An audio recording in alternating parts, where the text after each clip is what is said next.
وعلیکم السلام ورحمۃ اللہ وبرکاتہ جی۔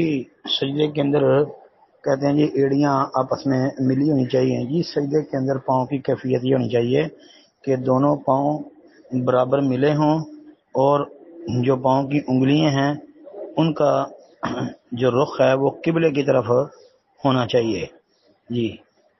صحیح حدیث سے یہی چیزیں سمجھ آتی ہیں اور واضح ہوتی ہیں، جس طرح کہ صحیح بخاری اس کے اندر آپ یہ دیکھ لیں، اسی طرح صحیح ابن خزیمہ میں 699 نمبر حدیث دیکھ لیں، صحیح مسلم میں 486 نمبر حدیث وہ بھی پڑھ سکتے ہیں اس حوالے سے۔ رکوع سے دے کے جو ہے مسائل کے متعلقہ، پھر ایڑیوں کو آپس میں ملا ہوا ہونا چاہیے۔ اس حوالے سے آپ جو ہے حسن درجے کی حدیث امام بہقی رحمہ اللہ کی السنن الکبریٰ کے اندر 2719 نمبر حدیث دیکھ لیں، اور امام ابن خزیمہ نے 654 نمبر حدیث ذکر کی ہے، سند حسن ہے۔ اور اسی طرح مستدرک حاکم کے اندر جلد 1 صفحہ 228 پر بھی ایک روایت ہے جس کو امام حاکم امام ذہبی دونوں نے صحیح کہا ہے۔ تو سجدے کے اندر پاؤں ملے ہوں جی، اوپر سے نیچے تک بالکل، اور فاصلہ نہیں ہونا چاہیے، اور پاؤں کی انگلیوں کا رخ وہ قبلے کی جانب ہونا چاہیے۔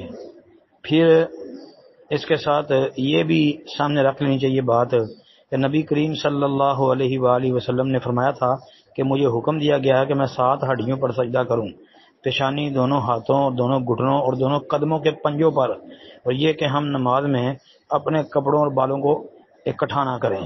تو یہ قدموں کے پنجوں یعنی آپس میں پنجے ملے ہوئے ہوں، پورا پاؤں ملا ہوا ہو، فاصلہ نہ ہو۔ اور دوسری حدیث میں یہ وضاحت آ گئی کہ پاؤں کی انگلیوں کا رخ جو ہے وہ قبلے کی طرف ہونا چاہیے۔ یہ والا فرمان نبی علیہ الصلوۃ والسلام کا صحیح بخاری کے اندر موجود ہے، 809 نمبر حدیث اور 812 نمبر حدیث۔ ایسے ہی صحیح مسلم کے اندر 490 نمبر حدیث جی، اس کو بھی آپ پڑھ لیں تو انشاءاللہ یہ پتہ چل جائے گا۔ السلام علیکم ورحمۃ اللہ وبرکاتہ۔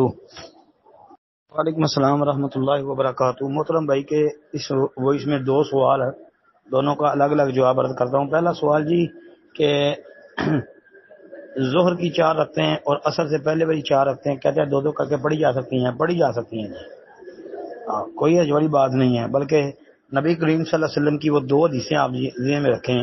ایک ہے رات کی نفل نماز کے متعلق، صحیح مسلم میں آپ نے فرمایا صلاۃ اللیل مثنا مثنا، رات کی نماز 2 رکھتے ہیں، یعنی رات کی نفل نماز 2 رکعت جی۔ پر نبی علیہ الصلوۃ والسلام کا عمل بھی یہی تھا کہ آپ ہر 2 رکعت پر سلام پھیرتے، آخر میں ایک وتر پڑھ لیتے، صحیح مسلم وغیرہ کے اندر ہے۔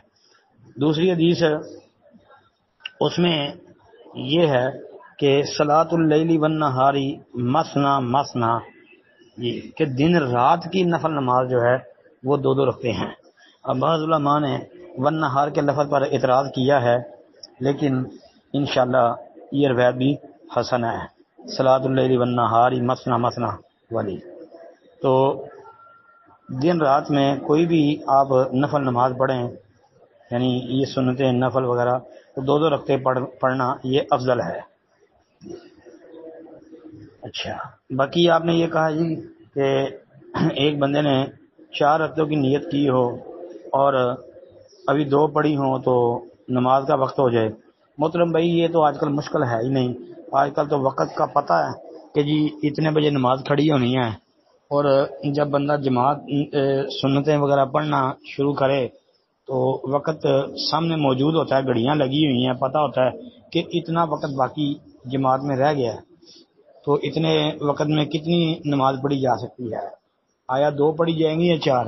تو بندہ دیکھ کے اس سے ایک بار سے نماز شروع کرے نا، تو 2 پڑھ لے نا جی۔ تو سنتوں کی قضا بعد میں بھی دی جا سکتی ہے، سنتوں کی قضا دینا ثابت ہے۔ السلام علیکم ورحمۃ اللہ وبرکاتہ۔ السلام ورحمۃ اللہ وبرکاتہ۔ محترم بھائی کا سوال ہے، دو سجدوں کے درمیان والی دعا اللہم اغفر لی ورحمنی واہدنی وعافنی وارزقنی، اس کی وضاحت فرما دیں کیا یہی الفاظ ہیں یا وجبرنی ورفانی یہ بھی الفاظ ہیں؟ مختلف بھائی مختلف روایتوں میں مختلف الفاظ موجود ہیں، لیکن یہ ثابت نہیں ہے۔ دو سجدوں کے درمیان یہ دعا پڑھنا ثابت نہیں ہے، ضعیف روایت ہے، سنن نبی داؤد وغیرہ کے اندر یہ آتی ہے، ترمذی میں سند اس کی ضعیف ہے۔ یہ اس کا کئی مرتبہ جواب دیا میں نے۔ یہ جو دوسری دعا ربی اغفر لی یہ بھی ابو داؤد کے اندر موجود ہے، اس کی سند صحیح ہے۔ دو سجدوں کے درمیان یہ ربی اغفر لی یہ پڑھنا زیادہ صحیح ہے کیونکہ اس کی سند صحیح ہے۔ تو یہ جو اللہم اغفر لی ورحمنی والی ہے اس کی سند ضعیف ہے، دو سجدوں کے درمیان خاص پڑھنا اس کا ثابت نہیں ہے۔ ہاں مطلق نماز میں اس کا پڑھنا صحیح مسلم وغیرہ کی حدیث کے مطابق ثابت ہے، تو وہ مطلق جو نماز میں پڑھنا ہے اس حدیث کو سامنے رکھ کے اگر کوئی بندہ پڑھ لے تو اس کی نماز درست ہوگی، نماز میں کوئی انشاءاللہ خلل نہیں ہوگا۔ باقی خاص دو سجدوں کے درمیان اللہم اغفر لی ورحمنی والی دعا کو مسنون سمجھنا یہ صحیح نہیں ہے۔ السلام علیکم ورحمۃ اللہ۔